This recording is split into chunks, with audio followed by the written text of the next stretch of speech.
Meskipun penulis dan waktu penulisannya tidak jelas, di Tiongkok telah diwariskan 36 strategi untuk meraih kemenangan. Strategi-strategi ini terdiri dari 6 kategori, masing-masing dengan 6 butir, dan kebijaksanaannya dinilai sebagai wawasan praktis dalam lingkungan perusahaan dan masyarakat kompetitif saat ini. Menipu langit untuk menyeberangi laut, tumpulkan kewaspadaan mereka dengan tindakan biasa. Momen untuk menyerang kelemahan datang tanpa diduga. 2. Mengepung Wei untuk menyelamatkan Zhao. Jangan serang markas musuh, seranglah sekutunya. Alih-alih serangan frontal, serang titik lemahnya. Jika Anda menggunjang pinggiran, pusatnya juga akan runtuh. 3. Membunuh dengan pisau pinjaman. Singkirkan musuh menggunakan orang lain. Jangan bertindak langsung, gunakan orang lain. Musuh dapat disingkirkan melalui musuh lain. Menunggu musuh yang lelah dengan santai. Serang musuh yang lelah secara tiba-tiba. Pertahankan kekuatan Anda sendiri dan incar musuh yang kelelahan. Orang yang santai pada akhirnya akan menang. 5. Menjarah rumah yang terbakar. Tambahkan api pada kekacauan. Tambahkan bara pada situasi yang kacau. Kekacauan menjadi senjata yang ampuh. 6. Membuat suara di timur, menyerang di barat. Alihkan perhatian dengan informasi palsu, niat sebenarnya harus disembunyikan sampai akhir. 7. Menciptakan sesuatu dari ketiadaan, buatlah seolah-olah ada sesuatu yang tidak ada. Ilusi juga bisa menjadi strategi. 8. Mundur di permukaan, menyerang di belakangnya. Pura-pura mundur sambil melancarkan serangan mendadak. Musuh mudah tertipu oleh penampilan luar. 9. Menonton api dari seberang sungai. Jangan terlibat dalam pertarungan, cukup tonton saja. Kelelahan musuh adalah keuntungan saya. 10. Menyembunyikan pisau di balik senyuman. Tersenyumlah di luar, tetapi simpan pisau di dalam. Ketajaman harus disembunyikan di balik kebaikan. 11. Mengorbankan plum demi persik. Hindari kerugian besar dengan pengorbanan kecil. Konsesi strategis itu efektif. Menggiring domba sambil lalu. Ketika ada kesempatan, ambillah secara alami. Meskipun terlihat kecil, apa yang bisa didapat harus didapat. 13. Memukul rumput untuk mengejutkan ular. Selidiki reaksi musuh terlebih dahulu. Pengintaian adalah awal dari serangan. 14. Meminjam mayat untuk menghidupkan kembali jiwa. Gunakan kembali apa yang telah ditinggalkan.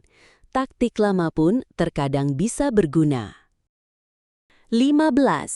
Memancing harimau keluar dari gunung. Pancing musuh menjauh dari wilayahnya yang familiar. Mereka menjadi lebih lemah ketika meninggalkan markasnya. Untuk menangkap, lepaskan dulu. Biarkan ia lari untuk menangkapnya kembali.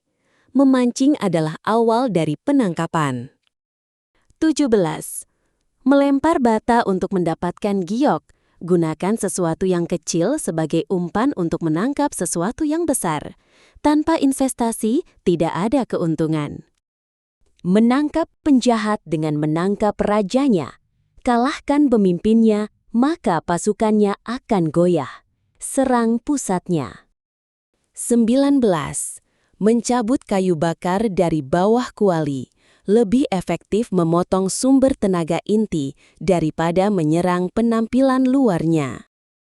20. Mengeruhkan air untuk menangkap ikan. Kekacauan adalah ladang kesempatan. Manfaatkan kebingungan untuk mendapatkan keuntungan. Jangkrik emas melepas cangkangnya, kabur dengan hanya meninggalkan ilusi. Tipu daya adalah cara untuk bertahan hidup. 22. Menutup pintu untuk menangkap pencuri, blokir jalan keluar, dan sudutkan mereka. Jalan keluar harus dihilangkan. 23. Berteman dengan negara jauh dan menyerang negara dekat. Diplomasi di kejauhan, serangan di dekat. Urutan penting dalam strategi. 24. Meminjam jalan untuk menaklukkan Guo. Gunakan alasan yang adil untuk memanfaatkan sumber daya orang lain. 25. Mencuri balok dan mengganti pilar. Ubah struktur penting secara diam-diam tanpa disadari lawan. Menunjuk pohon murbai sambil memaki akasia. Bicaralah secara tidak langsung. Kritik tidak langsung lebih kuat. 27. Pura-pura gila. Berpura-puralah lemah untuk membuat mereka lengah. Kekuatan sejati tidak diungkapkan. 28. Mencabut tangga setelah mereka naik ke atap. Ajak mereka naik, lalu hilangkan jalan keluarnya. Penangkapan total itu penting. 29. Menaruh bunga di pohon buat penampilan luar terlihat megah, tetapi tanpa substansi. Aset yang tidak berarti pun dapat digunakan dalam strategi penipuan. 30. Menjadikan tamu sebagai tuan rumah. Awalnya, berpura-pura mengikuti, lalu secara bertahap ambil alih kendali. Jebakan kecantikan. Gunakan wanita cantik. Godaan menggoyahkan akal sehat. Emosi adalah alat strategi. Strategi benteng kosong. Timbulkan kebingungan dengan menunjukkan kastil kosong. Ancam dengan gertakan.